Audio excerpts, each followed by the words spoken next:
Hi guys, কি খবৰ আপোনালোকৰ? আজিৰ ব্লগ ভিডিঅ'টো আপোনালোকে চাই থাকিব, ভিডিঅ'টো স্কিপ নকৰাকৈ।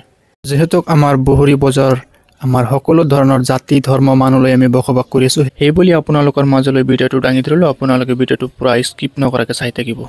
হৈ থকা অষ্টপ্ৰহৰ পূজালৈ চাই ধুনীয়া লাগিল, সেইকাৰণত ভিডিঅ'টো আপোনালোকৰ মাজলৈ মই দাঙি ধৰিলোঁ।